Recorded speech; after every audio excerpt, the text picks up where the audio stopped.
Hi everyone, it's CricketSong and I'm here with another video, and today's topic is going to be witch talk and other topics, whatever naturally comes out of the conversation here with my friend over here, Xavier Rose, and I'm going to have him introduce himself so you all understand where he's coming from on his perspective. Take it away. Hi, my name's Xavier Rose. I am a CX Wiccan from Australia, from Brisbane, Australia. I have a very low tolerance for poo-poo, and I'm very traditional with my Wiccan beliefs. And he has a lot to say about witch talk. I have a lot to say. You can find me on WitchTok dissing all the witches because I just Yeah. I watch a lot of witch talk, and actually I was thinking this morning, I'm like, maybe I'll start doing short little videos. Maybe. I don't know. We'll see. Crap, that's what you do. There's some. Do you find that there are any? Do you watch when you're looking through witch talk? Are there any that you're okay with? There are a few that I don't know their names or their usernames or anything. There are a few that I like. Some of them who are, Wiccan or they are just pagan in general. There are some I like, but a lot of it I just find it's like receiving junk mail in the mail.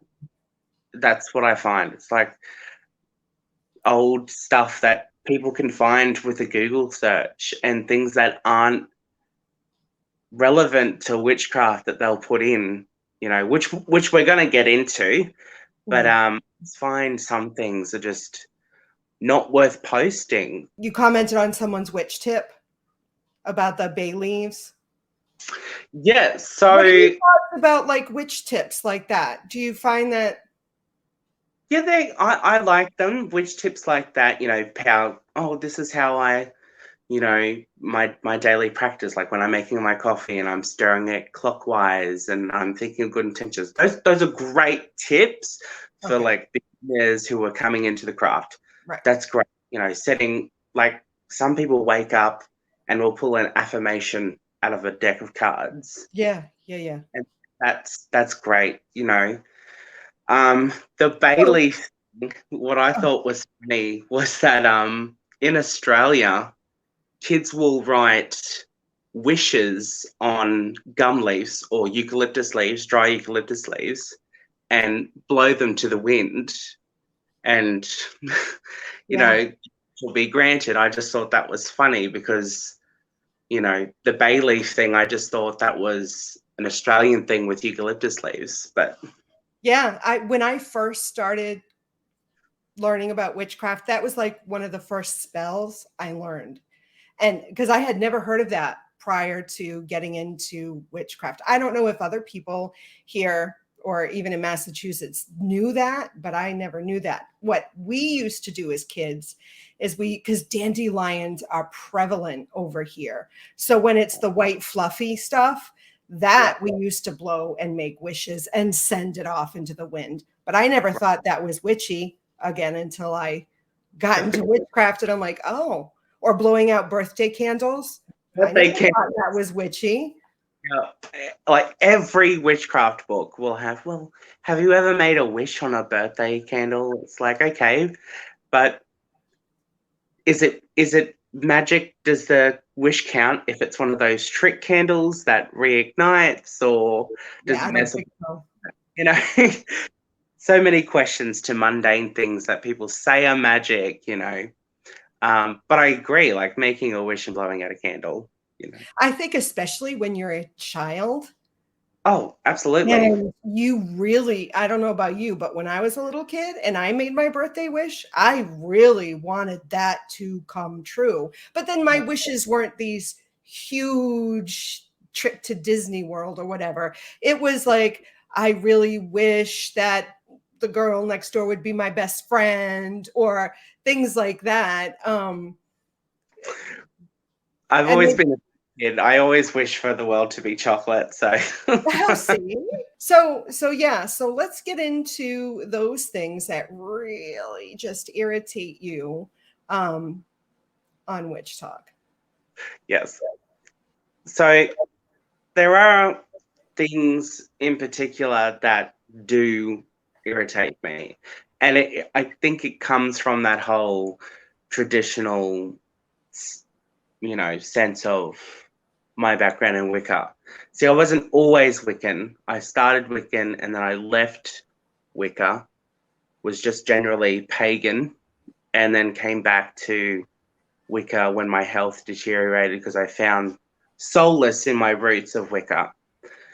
And I just noticed, people online using witchcraft or hiding behind witchcraft as a trend or a fashion statement or something that it's not, and calling certain practices like voodoo or Santeria or Rahani, calling it witchcraft when if they were witchcraft, they wouldn't have a special name. I just think that some people are diluting, like Raymond Buckland says, diluting witchcraft to where witchcraft can be anything now. Where back in the 50s and the 60s, when you had people like Margaret Murray, who wrote Witch Cult, and Gerald Gardner, who introduced witchcraft back to the United Kingdom, they weren't calling it Wicca. So we're just changing the subject here. They weren't calling it Wicca. It was just witchcraft, the religion of the witches. And eventually it went to, witches, oh my God, they cast spells on behalf of the devil. They're involved with orgies. They're boiling babies in jars. Till someone was, well, let's just say that we're Wiccans. And of course, it wasn't long until, like Gerald said, well, really, they say they're Wiccans, but they're really witches. So then the word witchcraft was totally used for something else. Wicca was now religious, and witchcraft was a practice. But what makes difference a practice and a religion? Yeah, Right? I think in essence to that, I think it's but I'm not atheist, but I think it's the absence of a sense of deity, a sense of something greater, or deity. Let's say deity. I think that's what makes the difference. Then, well, if Mary works with Aphrodite and Eros, does that mean she's Wiccan? Even though she doesn't say she's Wiccan? But if she works with gods, does that mean she's religious? She's now a Wiccan. I don't think she's Wiccan, because Wicca has a very specific practice within witchcraft. It's right. very specific. It's very particular. And then you'll have those people who say, well, Wicca is defined by celebrating Esbats and Sabbats, the gods. It's like, well, then there are the way they cast circle, the way they call quarters, the way they hold just ritual, which is ritual. We love our rituals. Yes. There's never a bad time for ritual. But then if there's a practice that looks incredibly Wiccan, but they don't identify as Wiccan, is it okay for them to call themselves just a witch? Yeah, I think it should. Oh, but I don't know. And just with that language, you'll have people in modern day now reading books by, people like Ray Buckland, Gerald Gardner, Laurie Cabot, Christopher Penczak, or Silver Ravenwolf, and they'll go, just be careful because they use Wicca and witchcraft interchangeably. Well, they're not using them interchangeably. They mean the same thing, because back when they wrote those books, Wicca wasn't a religion. It was witchcraft. Witchcraft and Wicca were the same thing. But now it's to the point where, you know, Wicca is the religion and witchcraft is the practice of witchcraft without religious influence, I guess, or the structure of Wicca. And I'm not saying anyone who doesn't practice Wicca isn't authentic. It's just, I think people who have an opinion about Wicca should really think back to, well, if we look back to Wicca in the United Kingdom and America, it was the first witchcraft movement. And it is a good stepping stone for young people who are trying to learn witchcraft, because now they have a principle. They have an and harm none, do what you will, and abide within the law you must. And they have these rules and structure and even degrees that they can learn to be an authentic witch or authentic of themselves. But I just feel like WitchTok takes away that whole, you know, a year and a day and just goes, well, here's some information from my personal practice. Do it this way or you're not a witch. You've got people on TikTok who will generally, you know, have these informations like, oh, putting crystals in your school water bottle charges your water for the day. It's like, okay, think though. Crystals, some of them have heavy metals in them. Selenite melts in water. Like, you don't want to drink that. You don't want to ingest that. And it's just, there's no repercussion for this information that could potentially harm somebody. And I find a lot of WitchTok, 8 times out of 10, a lot of people are just talking out their ass or picking things up they've heard from other people. And I just think it's a toxic forum. Yeah, WitchTok to me just establishes nonsense to the point where we're now calling things that aren't witchcraft, witchcraft. I think people are now to the point where anything that's not Abrahamic in background is automatically considered witchcraft, which it's not. Santeria. It's not witchcraft. That's Santeria. Romani. That's not witchcraft. That's Romani magic. Like, witchcraft isn't just spells and spellcrafting. For the longest time, we've said, oh, it's not old hags cackling over cauldrons. You conjure up that image when you put the name of witchcraft on Santeria and Romani and Brujeria and stuff like that. That's the image you portray when you call all of that witchcraft, when it's not witchcraft. I usually tell people, you know, and I've had disagreements. All Wiccans are witches. All Wiccans are witches, but no, not all witches are Wiccan. Right. And that's because of what has happened over the years to the word witch, or how Wicca, the word, came to be. But I've had people disagree with me when I say all Wiccans are witches. Wicca is the religion of the witch. No, I'm Wiccan and I'm not a witch. And I would be like, how can that be?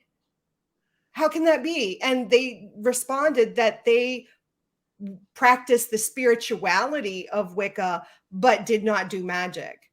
And I'm like, how can that be? That's like interchange. What do you, what?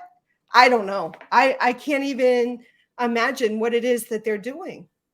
But Wiccan magic is everything down to thanking a goddess for the bowl of porridge you're about to eat. Like, magic to Wiccans is everything and everywhere. So I don't understand that. It's like, okay, well, if Wicca has Anglo-Saxon or Celtic backgrounds, well, what's the Anglo-Saxon word for a Wiccan? it's a witcher, you know, or a witchy. Like, hello.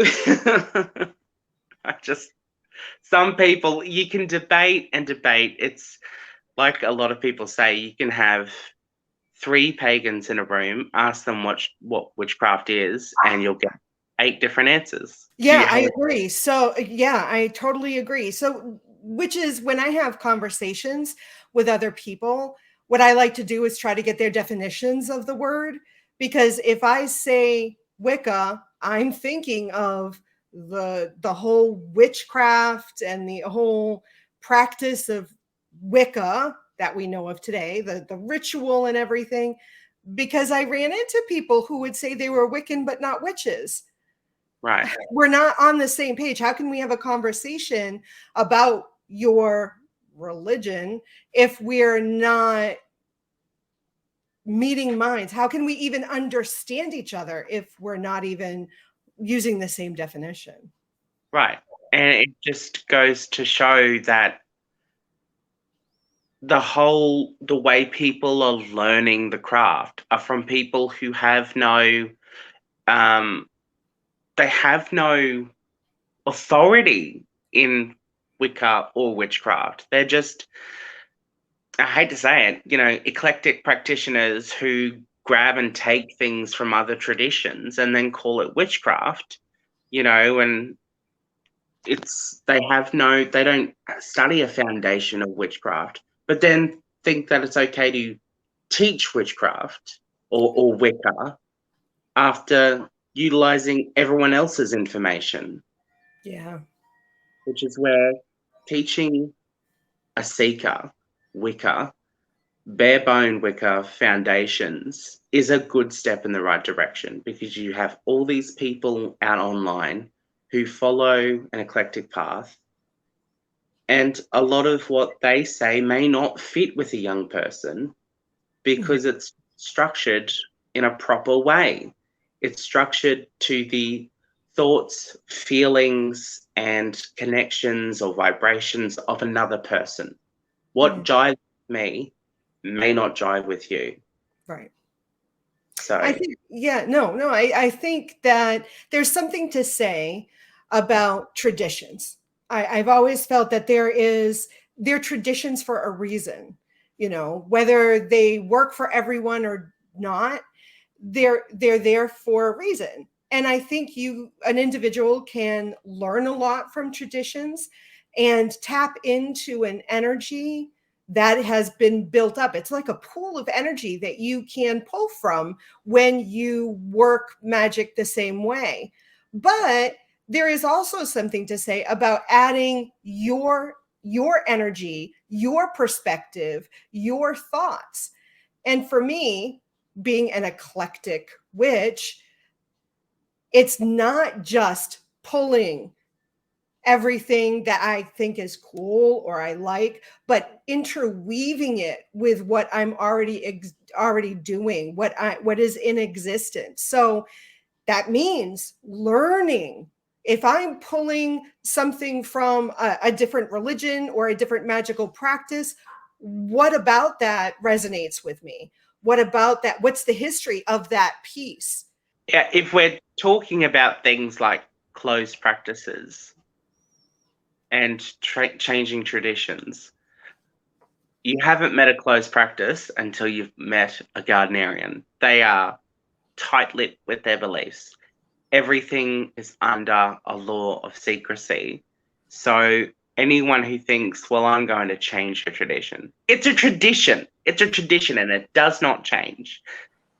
Why would you need to change something that was already beautiful? Why would you need to change something that stood the test of time and say, well, we're just making changes because changes happen in history? Well, that's not okay. You can't just come into a spiritual practice and change it because it suits you. I mean, there, like I said, there's definitely something to say about tradition, but I think that perhaps some of it is just perspective. I really think that, you know, they're definitely looking for something to relate to, something greater, something bigger. But again, I also definitely have strong feelings about tradition being a tradition for a specific reason. Yeah, it's things like the way we work with deities. For instance, Aphrodite, you know, the symbol of a seashell, because that's how she came ashore on the foam. There are certain practices that people do with certain goddesses or certain gods. Those gods, you know, they expect those practices. I think that's the way Annie from Mirth and Reverence put it. You know, those gods expect those types of offerings, those types of rituals, to the point where if you're not practicing those traditions in front of those gods, or you're calling on this god but you're not giving them the offering that they usually get, or performing a ritual to the way that it's usually performed traditionally, are you affronting those gods? Are you misappropriating that tradition? And then it goes on to, you know, the whole cultural appropriation thing, which is something we talk about a lot in this community, and no one can agree on it. No one can agree what's appropriation and what's appreciation. No Oh, one. yeah. But like you said before we started the recording, it's the relevance to history where someone lives takes over what you practice. For instance, me burning white sage, to an Australian who is uneducated on Native American practices or American history, it would mean nothing to me. But the American over the river would say, well, that's a closed practice, we don't do that. Why? Why don't you do that? Because of Native Americans, and we took their land, and the white sage isn't sourced from sustainable sources.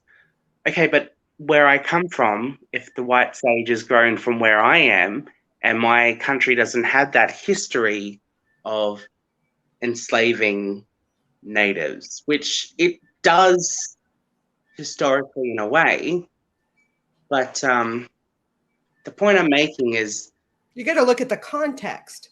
right, the context historically for what happens in this country is different to the historical context and perception of America. So, Yeah, and I'm definitely sure that that kind of situation happens with spiritual paths, like you said, with the white sage or other things. I actually have heard or have been told by other people that Wicca culturally appropriates practices from other spiritual paths. how? I Because they're know. Anglo-Saxon in origin, where I've heard the same thing, and I've heard people say, well, it because it calls on sage. I've scoured, so as I said, my tradition is CX, and that's the working of Raymond Buckland. I've scoured every Raymond Buckland book, and I can't find anything to do with white sage other than an incense for cleansing, not smudging. And I think when people are talking about white sage, they're talking about the action of smudging. And Wiccans don't smudge. We're just cleansing a space. There are certain things in Wicca that it does take certain liberties. Like, okay, the Sabbats aren't Wiccan in background. They're pagan in background. The gods we use aren't Wiccan in nature. They're pagan in nature. It takes, yes, there are Wiccans who work with Greek gods and African gods. And the whole point is the I'm trying to think of the point I'm trying to make, but it's not appropriation, it's appreciation, and it's worshipping those elements of that culture. No one's doing it saying, I'm pretending to be this. Yeah. Yeah. I don't think Wicca culturally appropriates, in my opinion. I don't think it does. I think individuals who especially live in the United States, um, I know that there are people that do, but I also know there are individuals that don't either. I don't think saying all of Wicca cultural appropriates is appropriate. No, I don't. And then you'll have people who say, well, it needs to change. Are you Wiccan? No. Well, then shut up. Shut up. We've come thus far where a generation brought up on Buffy the Vampire Slayer, Charmed, and Harry Potter have found Wicca or witchcraft in some form or way because of a certain popular culture icon they liked. For instance, I love Piper Halliwell. She is my spirit animal. But then again, so was Willow Rosenberg. Willow. Um, I just love her.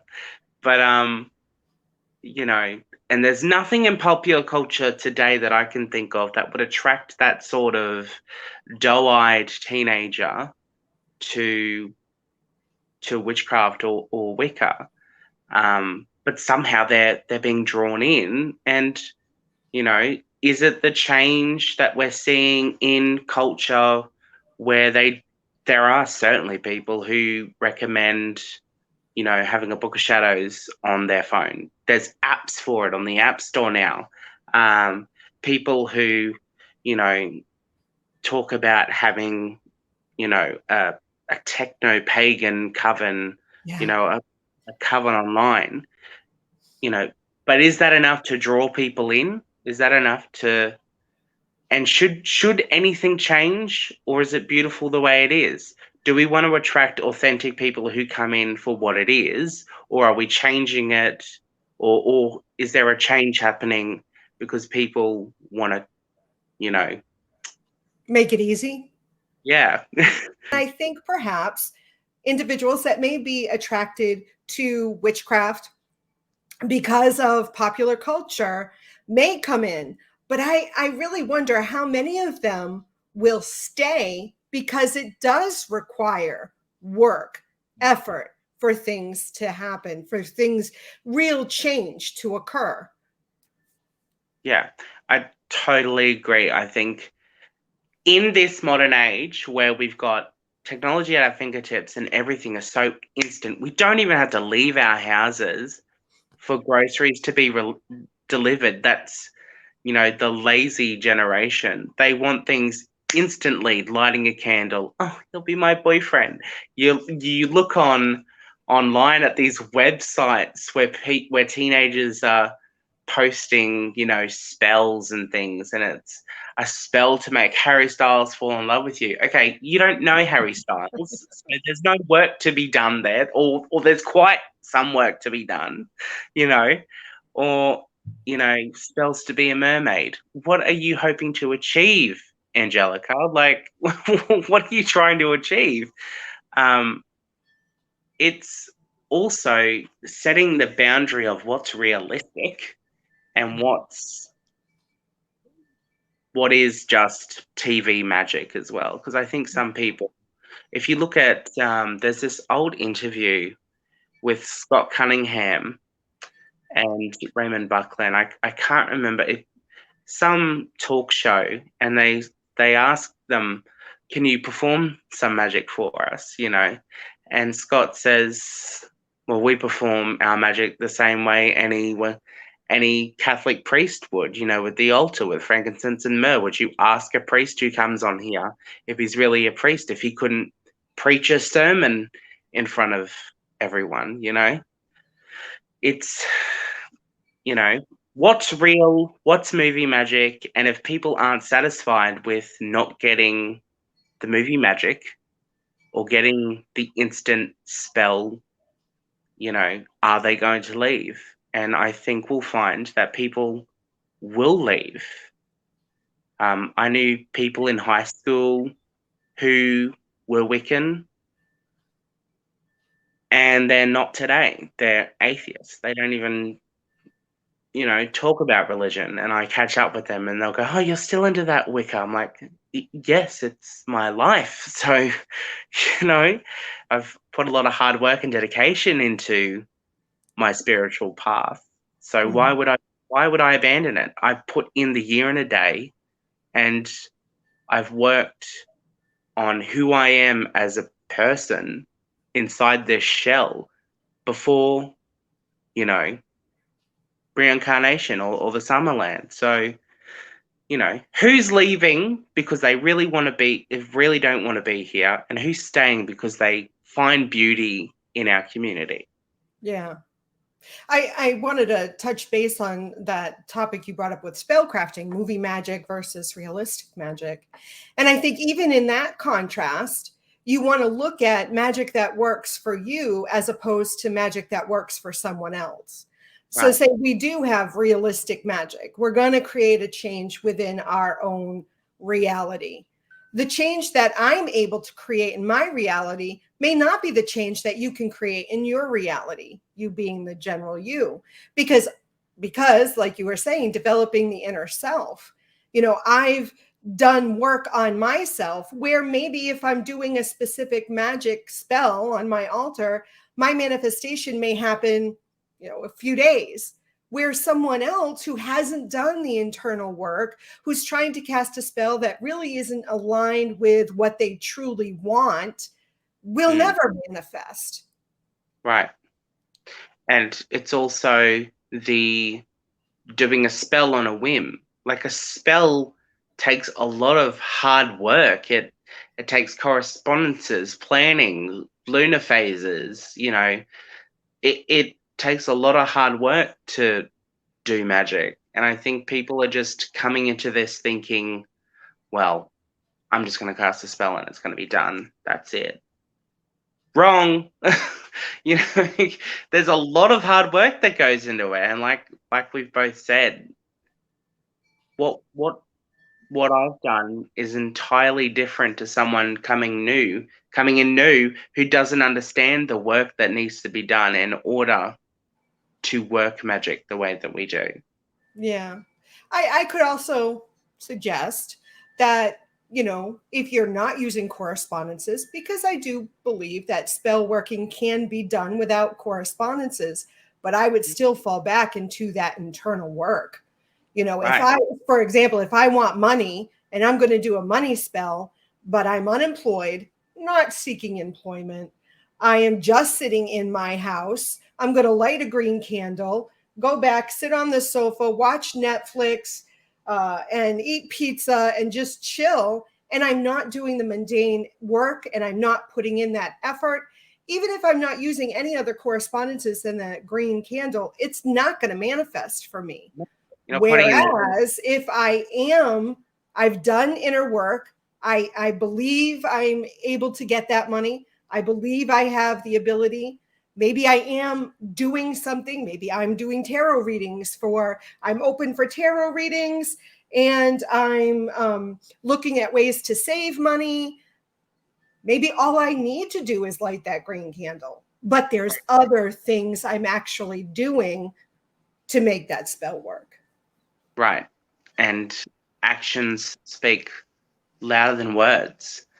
So we're not anyone watching this. We're not saying light a green candle and run out and buy a lottery ticket at your local gas station. That's No, no, no, exactly. There is definitely work and effort in the mundane as well in spiritual, and as well as, looking at what is your relationship with money?